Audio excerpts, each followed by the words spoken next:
Howdy folks. I'd like to talk a little bit about the state of War Thunder today. One of the problems I've noticed in War Thunder, and many people have also noticed the same issue, which the developers of War Thunder are ardently ignoring, is historical balance in the game being utterly and totally broken. There isn't even a performance balance in the game.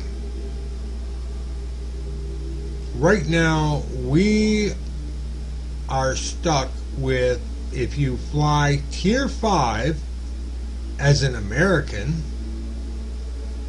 you will end up fighting planes like the Arado. You will also end up fighting planes like this, the TA-152. You will also end up fighting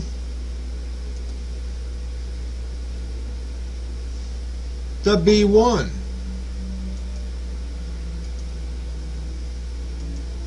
The A-8.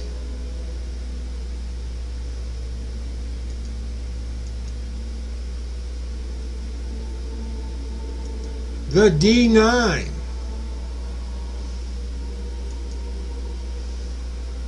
The D-13.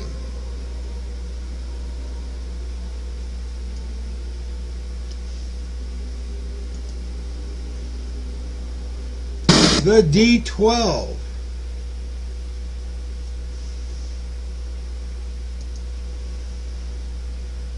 The K-4.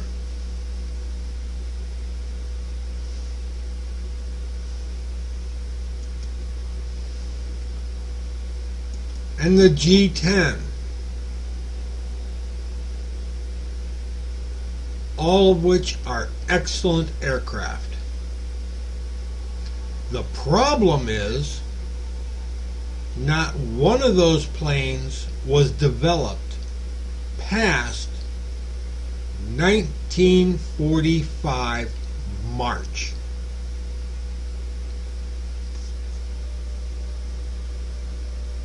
None of them. Even the HE-162 was not developed past March.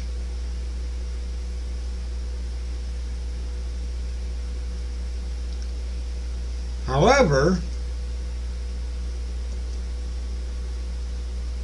when you get into these fights, this is the lowest plane of the Americans that you will see. The P-80A. Actually, the plane that the Allies had in Europe at the time was the YP-80A. And Y stood for evaluation. It wasn't long afterwards that it became fully designated and accepted for Air Force service as the P-80A. But it never actually saw combat. However, we did lose one in England. One of two. There were also two sent to Italy. And all was in the hopes of finding and shooting down an Arado 234. Never happened. But I can live with the P-80A in combat. What I can't live with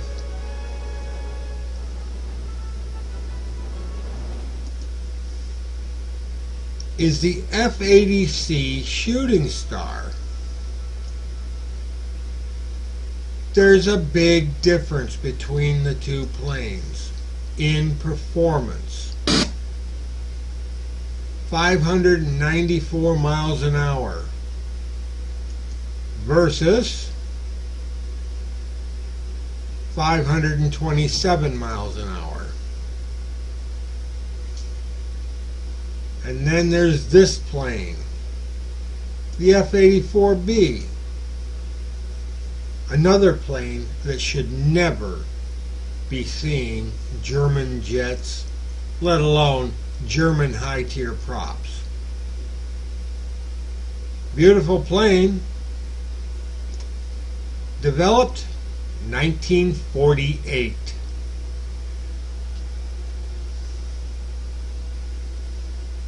But Gaijin doesn't care, because Gaijin really just doesn't give a rat's butt. Then you get over to the beautiful Russian lines, and you end up with the MiG-9. 1946 equipment here. Granted, using two German jet engines, or their basis thereof, to fly. But still, 1946.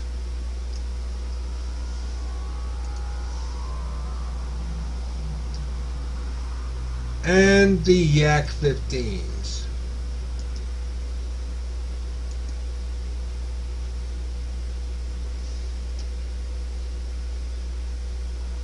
The only reason I fear those is because they maneuver better than the Arado. Other than that, there's nothing really to fear there. Most of the German fighters can take these out. Then we go over to the British. And the British get the Meteor F3.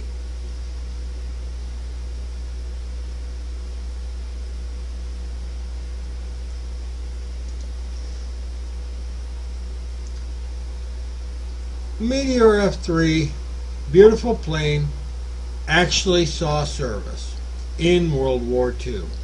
Never saw combat other than over the English Channel shooting down buzz bombs. Not that the British didn't try to get into the act and try and match this up against the 262, but it never happened. Not for lack of trying, just for lack of being in the right place at the right time. Then we have the Sea Meteor.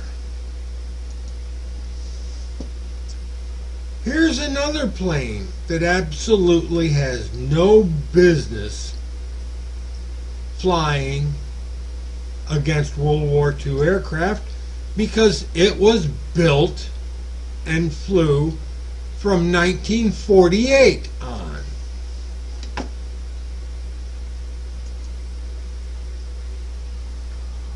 And the last, well, not the last, but one of the wonderful planes, the Vampire. Very maneuverable, very good firepower. The current plane in game has lousy acceleration and lousy top speed, but still, 1946 or late 45. This was not a plane that was in World War II. In development, yes. In deployment to squadrons, no.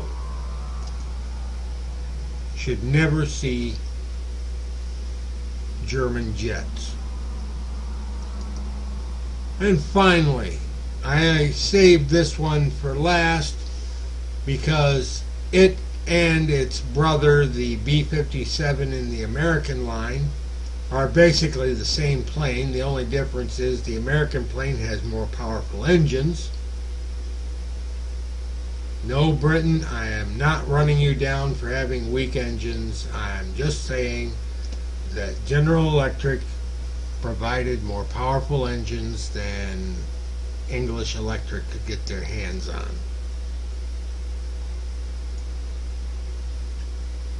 These planes are significantly faster than anything in the German lineup, including the jets.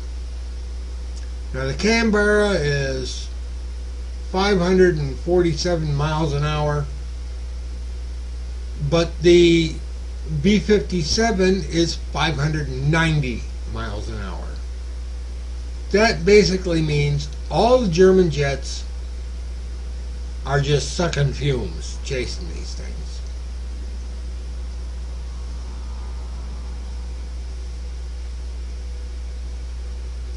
And it's slightly annoying because they have a much larger bomb load than the Arado.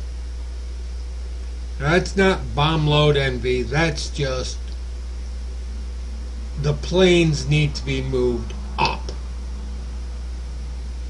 The battle rating of all of those planes should be moved up to 7, 7.3, 7.7, up in that range. Basically, things are too crowded right now, right around the tiering of the German World War II jets.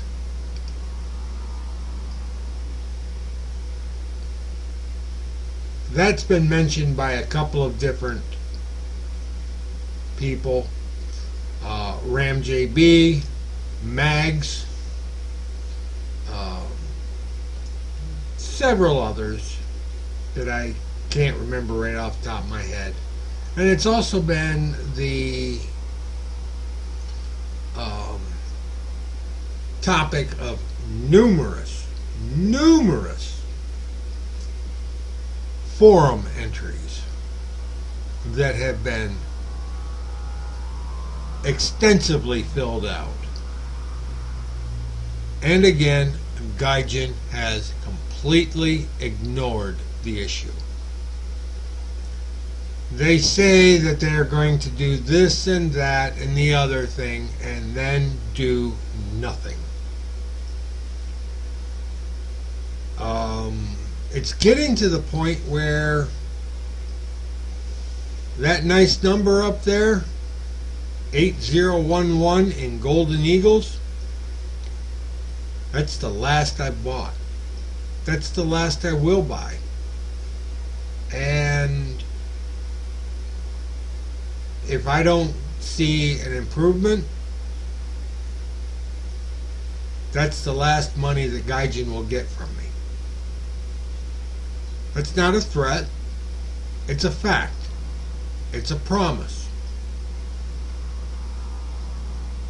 And there are numerous other players that are in the same feelings. We're tired of it. We're tired of the lack of response. We're tired of the lies. We're tired of the BS. One of the worst offenders in the BS category, Todace. To pronounce his name, I hope I got it right. But if I didn't, it's Todace. Is an idiot, a moron, a patroon, a fool, and an absolute ignoramus. The man doesn't know diddly squat. And he comes up with the most inane, lame, and utterly foolish comments. I realize he's being sent out to do the job by somebody there at Gaijin, but there really comes a point when enough crap is enough. And when you're so full of crap that your blue eyes turn brown, it's time to find a new line of work. Todace, go find a new job. And if the developers can't get their act together, this game will die on the vine. Period. No ifs, No ands, no buts. Because people will stop spending money. I don't care how many goodies you throw out there, how many specials, how many super whammy-dine packs, people will stop spending money. Because it's the same old, same old, same old. I know it, the players all know it, and the developers know it.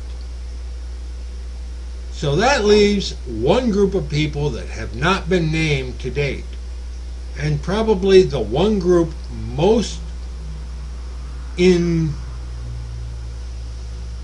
fault here.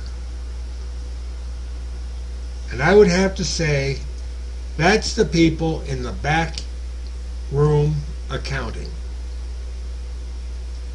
Because accounting can do a lot of things.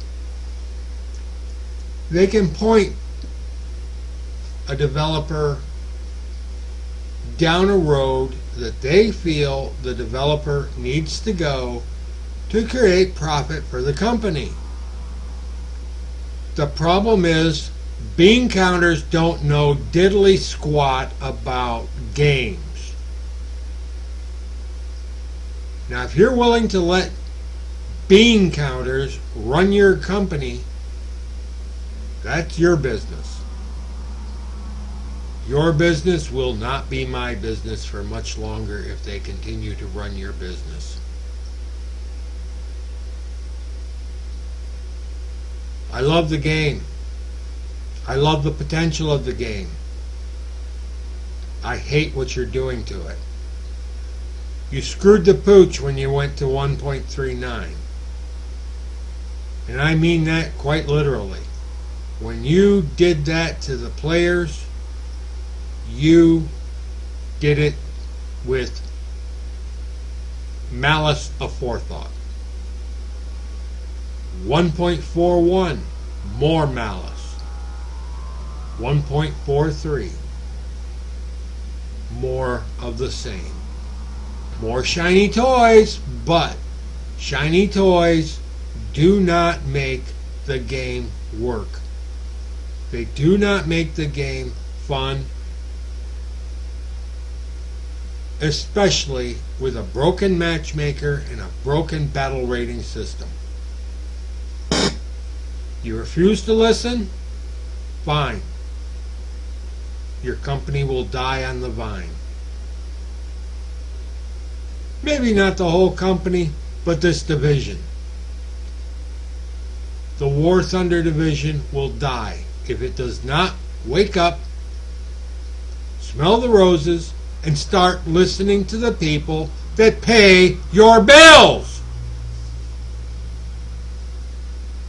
God, I hate getting mad. Oh well. Life goes on. And again, like I said, that money right there, that's the last you're getting out of me until I see a massive change in this company. Until you start listening to the customers and start implementing changes that make sense, I'm done paying your bills. That means I'm also done paying your salaries.